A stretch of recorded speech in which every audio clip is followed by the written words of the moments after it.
All right, let's be real for a second. For so many of us in sales, that one word, prospecting, can kind of make your stomach drop, right? But here's the thing.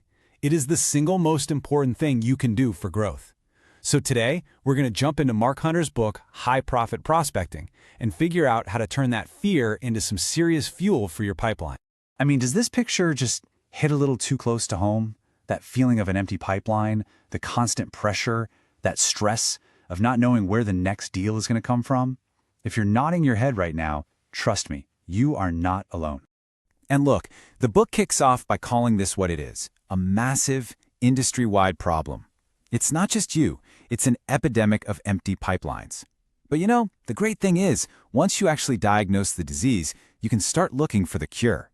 And this number from the book really explains why.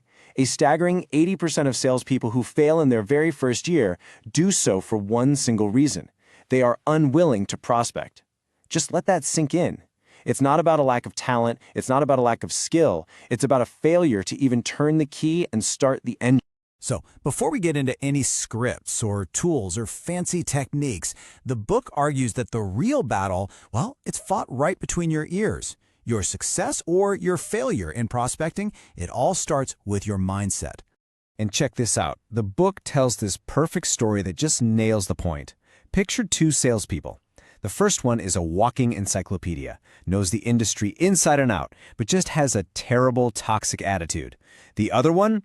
Total newbie, but they walk in every single day with this unstoppable will to succeed. Now, who do you think ended up as the top performer? Yeah, it was the one with the right mindset. Every single time. So, the big idea here is that attitude isn't something you're just born with. It's a muscle you have to build. And the book gives us this awesome blueprint of 7 habits. You know, it's about making a conscious choice to ignore all that negativity, to surround yourself with high-energy people, and to focus only on what you can actually control. This is literally how you build the mental armor you need to go out there and prospect. But, you know, even with the best mindset, we can be held hostage by these myths we tell ourselves. The excuses we use to not take action. So let's just shatter a few of them, shall we? Oh, this is the big one, right? The classic #1 excuse. I'm just too busy. We're all juggling clients. We're all putting out fires. But the book reframes this so brilliantly. It says this isn't a time management problem. It's a priority management problem. And here's the practical fix the book offers. You have to treat prospecting like it's your most important client meeting. The ideal week is basically broken down into 4 equal chunks. That means a full 25% of your time, I don't care if it's every single morning or 2 full afternoons, is blocked out, it's non-negotiable, and it is dedicated only to filling that pipeline. Come on, we all want to believe this one, don't we? That if we just take amazing care of the customers we have, new ones are just going to magically show up at our door through referrals. But is that really a strategy for growth? I love the distinction the book makes here. Think of it like a sport. Excellent customer service, that's your defense. It protects the clients you fought so hard to win. But prospecting, that's your offense. That's the only reliable way to go out and score the new business you need to actually grow. This myth is just so destructive. It basically says that success is some kind of magical gift that you either have or you don't. And what does that do? It gives people the ultimate excuse to give up before they even really try. Here's the truth. The best prospectors, they're not magicians. They are masters of a process. They have a system, and they follow it day in and day out. It's a skill you can learn, you can practice, and you can perfect, just like anything else. And that is so much more empowering than just waiting around for talent to strike.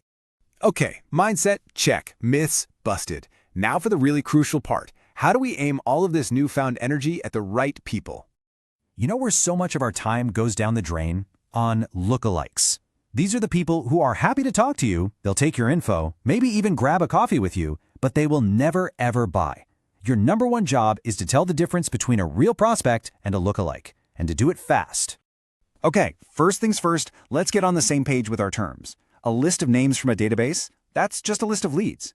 Your goal isn't just to talk to leads, it's to quickly qualify them into actual viable prospects who are on a real path to becoming customers. So how do you spot them? The book gives us this super simple but crazy powerful litmus test. A real prospect can give you solid answers to these questions. If you're hearing vague stuff like, oh, sometime next year, or we're just looking around, or the classic, I need to check with my boss, a massive red flag should be going up. You are very likely dealing with a lookalike. So when you boil it all down, the biggest takeaway from this book is this: your time is your most valuable, non-renewable asset. And that brings us to the final question, and this one's for you. Who is in your pipeline right now that looks and sounds like a prospect, but is really just wasting your time?